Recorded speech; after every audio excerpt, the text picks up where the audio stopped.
আরে আরে এই যাচ্ছ কোথায়? শুভ নববর্ষের ব্লগটা দেখে যাও। শুভ নববর্ষের শুভেচ্ছা রইল। আজকের দিনটা সবাই খুব ভালোভাবে কাটিয়ে, আর সকাল সকাল তো দিদি বাড়ির সবার জন্য নতুন জামা কাপড় কিনেছে, আবার তাও দুটো করে। আর এখানে দিদি নববর্ষের জন্য একটা কেকও কিনে এনেছে। নববর্ষের দিন বাঙালি হয়ে সুতির চুড়িদার পরবো না সেটা তো একদমই হতে পারে না। So hey guys, this is me Neelpadma, welcome back to Neel's world. আর এই দিন প্রত্যেক বছরের মতোই আমাদের বাড়িতে পুজো হয়। আমার দিদা তো সকাল সকাল চলে এসেছে আর পুজোর যোগাযন্ত্র করতে শুরু করে দিয়েছে।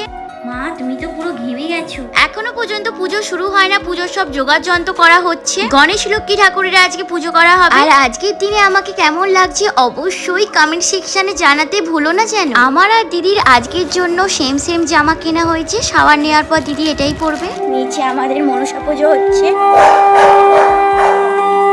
আমিও একটু পুজোর কাছে টুকিটাকি হেল্প করছিলাম। এখানে তো ফ্যান চালানো হয় না, আর সকাল থেকে দিদা ঠাকুর মশাইয়ের কাছে বসে আছে এই গরমে। এই যে আমার সোনা বাবু, সুন্দর বাবু, লোতে বাবু।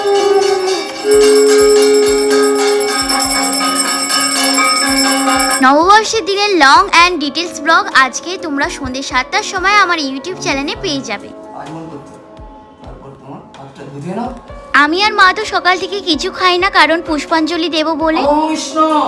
নমো বিষ্ণু নমো বিষ্ণু নমো ব্রহ্মণ্য গোবিন্দায় পরমাহং সর্বপাপ হরো হরি।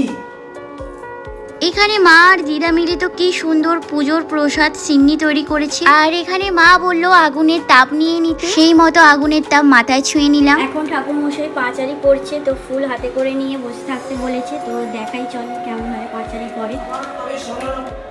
রাগলে কদলি পান সিংহাসনে পড়ি যত্ন করিয়া দুধ গুড় আটা যা শেষে মন্দিরা পাঁচালি শুনিবে। মন দিয়ে পাঁচালি শুনতে বললো, আর এইদিকে তো মা দিদা গল্প করছে। পাঁচালি যতক্ষণ পড়া হয় ফুল হাতেই থাকে। প্রচন্ড গরম, তাই আমি ঘরের ভেতর ঢুকে এসেছি। পুজো শেষে ঠাকুর মশাই সবাইকে একে একে টিপ পরিয়ে দিল পুজোর। নববর্ষের পুজো এখানেই শেষ। এইদিকে আমার দিদি তো পুজোর প্রসাদ নিয়ে চলে এসেছে। তো চলো পুজোর একটু প্রসাদ খেয়ে নি। আর সিন্নিটা তো দারুণ টেস্টি ছিল। এইদিকে মা আর মেজো মাইমা তো পিএনপিসি করতে শুরু করে দিয়েছে। পুজো শেষ, এবার তো খাওয়া দাওয়া শুরু। তাই এখানে সবাই মিলে লাঞ্চ করতে শুরু করে দিলাম। এইদিকে আমার মাস্তুল বডিওয়ালা দিদি একটার পর একটা লুচি তো ভেজেই যাচ্ছে। দিদি আমার পাপা আর আমাকে দুজনকেই খেতে দিয়ে দিয়েছে।